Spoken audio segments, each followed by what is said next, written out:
आइए दोस्तों, आज हम जानें कि वर्तमान क्षण क्या है और वर्तमान क्षण में जीने की कला हम कैसे सीख सकते हैं। वर्तमान क्षण जो भूत और भविष्य के बीच स्थित होता है, जो कि प्रत्युत्पन्न क्षण है, जो अभी अभी उत्पन्न हुआ है, यही तो हमारे काम का है। क्योंकि जो क्षण बीत गया उसे भले ही हम याद कर ले, पर उनमें हम जी नहीं सकते। जो क्षण अभी आए नहीं, उनकी हम कल्पना या कामना भले कर ले, परंतु उनमें भी तो हम जी नहीं सकते। हमारे जीने के लिए तो बस यही क्षण है जो अभी अभी उत्पन्न हुआ है। अगर हम इस क्षण में जीते हैं तो ही तो सही मायने में जीते हैं, अन्यथा तो केवल मात्र जीने का बहाना करते हैं।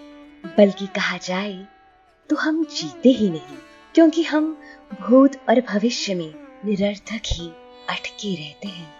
वर्तमान क्षण ही तो यथार्थ है, और यथार्थ में जीना ही तो सही जीना है। यह सच है कि प्रत्युत्पन्न क्षण यानी अभी अभी उत्पन्न हुआ क्षण जरा देर के लिए भी टिकता नहीं। वह कितनी तेजी के साथ अतीत में विलीन होने के लिए भागा चला जा रहा होता है, परंतु इससे हमें निराश नहीं होना है। प्रत्येक वर्तमान क्षण जिस शीघ्रता के साथ भूतकाल की ओर भाग रहा है, उसी शीघ्रता के साथ आने वाला अगला क्षण उसका स्थान भी तो ले रहा है। इस प्रकार वर्तमान क्षण के अस्तित्व का क्रम बना रहता है। जिस द्रुत गति से वर्तमान क्षण उदय होता है, उसी द्रुत गति से अगले क्षण के साथ लय भी हो जाता है। उदय और लय, इन दोनों के बीच जरा सा भी अंतराल नहीं रहता, और ऐसे ही अगले क्षण से जुड़ते चले जाने के कारण इस क्षण के अस्तित्व का क्रम अनंत हो जाता है। इसलिए कह सकते हैं कि इस अल्पजीवी लघुत्तम क्षण में जीना आ जाए तो अनंत में जीना आ जाए, अक्षय में जीना आ जाए।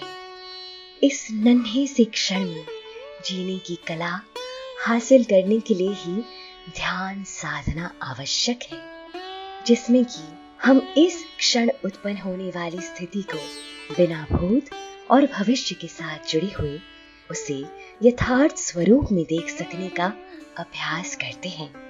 हमारा यह अभ्यास अभी प्रारंभिक ही होगा, जिसमें हम वर्तमान की सीमा को लघुत्तम बनाने का प्रयास कर सकते हैं। जैसे जैसे यह परिधि संकुचित होती जाएगी, वैसे वैसे निकटतम अतीत और निकटतम भविष्य के साथ भी हमारे संबंध विच्छेद होते चले जाएंगे। और इसी अभ्यास में एक समय आएगा जब हम लघुत्तम प्रत्युत्पन्न वर्तमान क्षण का साक्षात्कार करना सीख लेंगे, और उसी का साक्षात्कार परम सत्य का साक्षात्कार होगा। तभी हम सही मायने में वर्तमान के सुख का अनुभव कर पाएंगे।